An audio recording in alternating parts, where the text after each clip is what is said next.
Hello, welcome to HCC MovieMakers Academy Movie Reviews. I'm Trey Dixon. And I'm Kevin Simmons. And in line with our recent string of underrated horror movie reviews that soulless corporations are hell-bent on remaking for a quick buck, we thought why not go ahead and review Dario Argento's 1977 classic Susperia, starring Jessica Harper. Now, before we get into it, there are a few things we need to address, namely Dario Argento and the giallo genre, because we'll be throwing that word around a lot, and people will be wondering, what is giallo? Is that some sort of gelatin-based dessert? Yeah. No, it's a genre. Some fancy ice cream. No, it's a genre exclusive to Italian filmmaking, typically within horror, and it was mostly prevalent around the 70s and 80s. And one of the big godfathers of giallo is Dario Argento. People often talk about Lucio Fulci and Mario Bava, but the big one is Dario Argento. And his work Susperia, which is kind of crowned as like the godfather of the genre. Not quite. It's not his biggest film. Just to talk a little bit about Dario Argento's backstory, he started working with Sergio Leone. That's where he got his start. And then in 1970, he made The Bird with the Crystal Plumage, and then later on he made Four Flies on Grey Velvet and Cat o' Nine Tails. In 1975, he made the big crown jewel of the giallo movement, Deep Red, which is my favorite of his movies. And he garnered international acclaim with that movie.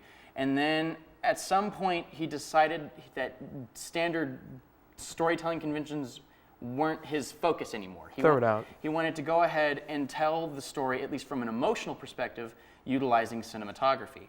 And that's where Susperia came in. You watch Susperia, which is a movie about a girl who gets accepted into a dance conservatory and basically finds out that the place is ran by witches. And most of that story is conveyed through cinematography. And, well, I think it's really interesting that... No, I love that film a lot. As a guy who wants to be a cinematographer myself, there's something to really be said about this movie and its place in filmmaking. You're absolutely right. This is not a movie. Well, while there is a narrative, while there's a story behind it, there's a way that he's directed it, the way that it's lit, that just gives off this empathetic feeling than actually an overall point. It's interesting because you watch certain setups and you look at a certain scene, you look at the way it's lit, and you say to yourself, that has no logical reasoning behind it. No, not at all. The way that scene is lit, I mean, it'll shift from white to green to deep red, to really like low blues, and you're thinking, that doesn't make sense. Why would they do that? No. Because he's not doing it in regards to the actual scene, in the actual setting. He's using light to convey the psychology of the characters in question. There's actually, in cinematography, famously, car scenes are one of the most difficult things to light. Yeah. Because they're not actually car scenes. You know, you're in a studio, you're green screen, and you're trying to replicate that light. Yeah. And in Susperia, I wouldn't say that it's successfully lit as a car scene, but it's wonderfully lit to give off the attitude that the city is mysteriously weird. Like the interior of the car is very deeply blue, the exterior is so red, kind of giving this Suspirious shish. I try to do it. No, we won't. It's a beautiful scene. It's weird because people at some point decided that film was two people sitting in a room talking, cutting back and forth. Yeah. And that was it. And you got your story through dialogue.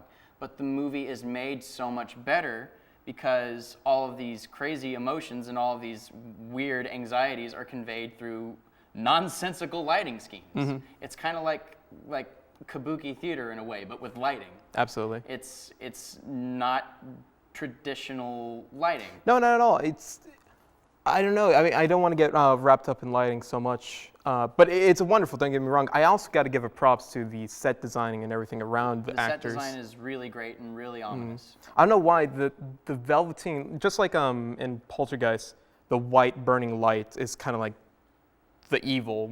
Something about the velveteen curtains, those red drapes. Yeah. Ugh. It harkens back to an early idea of somebody stuck in a big spooky building, stuck in a big spooky haunted house, and it has like a very classical feeling to it, and it conjures up a lot of really weird emotions just by the way that they set these scenes up. It's not so much about the story; it's about everything else. But speaking of which, how do you feel about the pacing of the film? I like, honestly, if I can get it right out of the way, I think this movie's near perfect. Okay. I have no problem. 10 or like one of those movies This you can't is a give a 10 number? for me. Okay. This is a straight 10. This is one of the best horror movies ever made, in my opinion. I think that the pacing is perfect for what it needed to be. It's a giallo film. It's Italian, so it's much different than what you'll see in America. A lot of people will watch this movie and be completely put off by it. You need to know what you're getting into. Absolutely. Giallo I will say, is- because I love how I would say the most Italian-American film would be maybe The Exorcist or something, because you can akin it. Like, what do you think? I don't know. All I know is that if you're not familiar with the concept of giallo and what it actually is like to watch like a full-blown Italian movie, they just do things differently. That's true. So you'll watch it and you won't understand it. I remember I watched Deep Red, thinking, "Good Lord, what am I watching?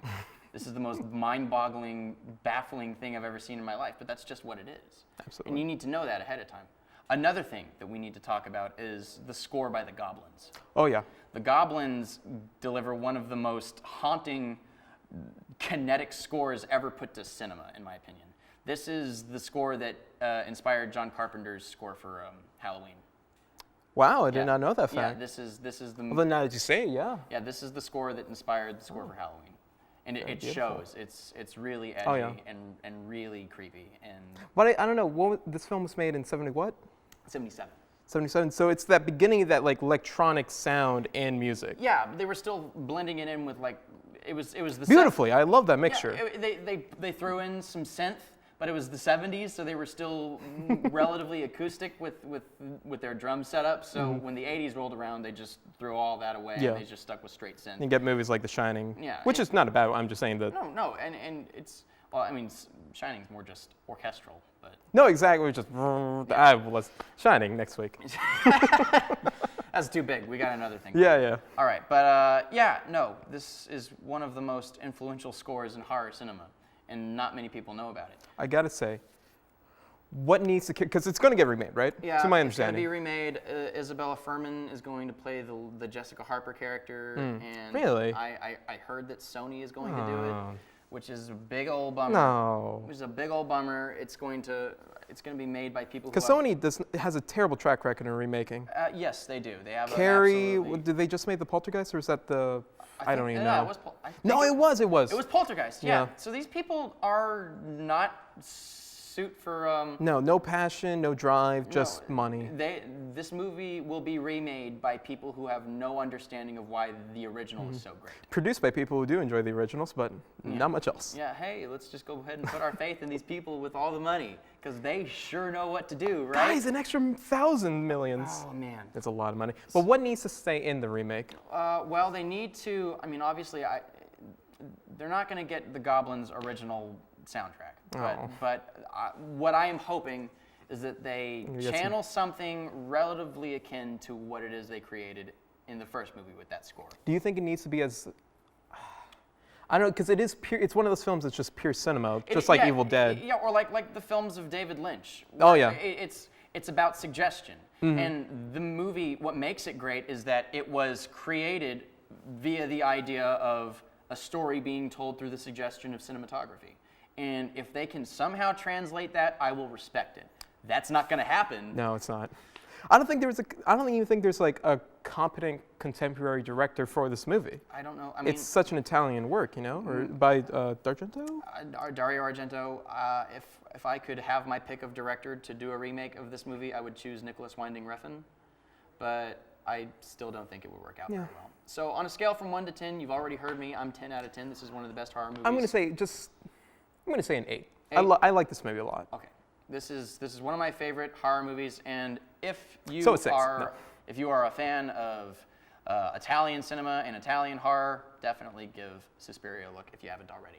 Thank you for watching HCC MovieMakers Academy movie reviews. We're brought to you by the Houston Community College Filmmaking Program and HCC TV. We love movies, and if you love movies too, then check out our website, www.hccs.edu, and enroll yourself in the art of filmmaking. Check out our YouTube channel and subscribe if you would like to receive more alerts to videos just like this one. As always, thank you so much for watching, and we will see you next time.